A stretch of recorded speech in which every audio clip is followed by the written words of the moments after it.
Assalamualaikum warahmatullahi wabarakatuh. Kali ini saya akan berbagi pengalaman terkait betapa sulitnya mendapatkan pekerjaan di negeri ini. Tahun 2016 saya lulus mendapatkan titel sarjana pendidikan. Harusnya setelah saya lulus itu bisa mengajar di sekolah. Tapi rupanya pada saat saya lulus saya bingung ya mau mendaftar di mana. Tidak punya channel ya, tidak punya jaringan yang kuat, sehingga saya tidak mengajar di sekolah karena memang tidak ada kenalan. Itu yang pertama. Yang kedua, minim informasi bagaimana caranya untuk bisa mengajar di sekolah negeri walaupun hanya honor pada saat itu. Dan saya berpikir kalau seperti ini maka saya akan menjadi pengangguran, dan saya tidak mau hal itu terjadi, sehingga saya berusaha untuk melamar pekerjaan. Mungkin seingat saya ya, lebih 30 lamaran saya kasih masuk di perusahaan-perusahaan, tapi toh ditolak ya. Ada yang berhenti di administrasi, bahkan ada yang berhenti di wawancara. Mungkin ya, saya menduga bahwa saya sarjana pendidikan tidak cocok untuk bekerja di perusahaan, cocoknya itu di sekolah. Jadi saya rubah lagi, melamar pekerjaan di sekolah swasta. Karena di sekolah negeri saya tidak punya jaringan, saya coba di sekolah swasta. Di sekolah swasta saya memasukkan lamaran, pun ditolak juga, tidak ada yang menerima. Dan saya berpikir, apa yang salah dengan diri saya?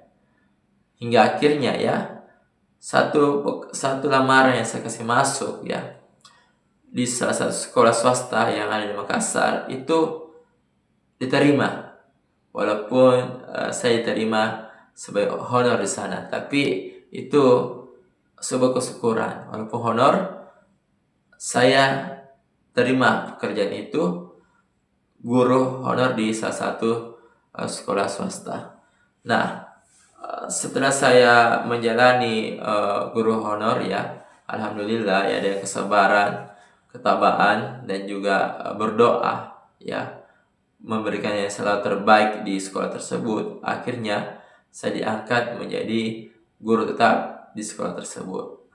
Dan itu sebuah perjuangan yang luar biasa setelah saya mengingat ya kembali di masa lalu ya. Itu betapa sulitnya memang ya memasuki lamaran pekerjaan ya, ditolak sana kemari dan diberi kesempatan. Itu saya sudah merasakannya. Tapi ingat, kita tidak boleh putus asa ya. Harus mencoba selalu ya. Jangan kemudian menyerah.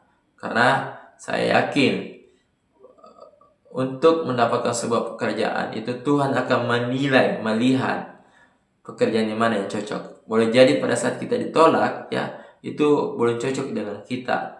Bahkan dinilai mungkin oleh Tuhan itu adalah sebagai beban untuk kita ketika kita mendapatkan pekerjaan itu. Itulah yang selalu saya tanamkan dari saya ketika lamaran saya sudah ditolak puluhan lamaran. Bahkan itu hampir ratusan lamaran yang saya kasih masuk pun ditolak ya. Tapi itu tidak menjadi sebuah hal yang membuat saya ya kecil hati. Tapi saya terus berupaya, berusaha. Karena sebagai anak laki-laki itu kita harus bekerja, tidak boleh nganggur. Nah itu. Kemudian juga ya tentu dalam melamar pekerjaan di negeri ini kita harus butuh skill ya, kemampuan. Itu yang utama. Selain juga ya kita harus punya orang dalam, kenalan. Itu juga membantu. Karena di negeri ini masih bersifat tradisional pemikirannya ya, sehingga kita masih butuh hal itu. Tapi ya kebiasaan itu harus sebenarnya dibuat jauh-jauh ya, bahwa dalam melamar pekerjaan itu harus betul-betul diseleksi dengan profesional. Nah itulah kisah saya bagaimana cara mendapatkan pekerjaan. Intinya adalah jangan pernah menyerah, lulusan baru jangan pernah menyerah untuk melamar pekerjaan.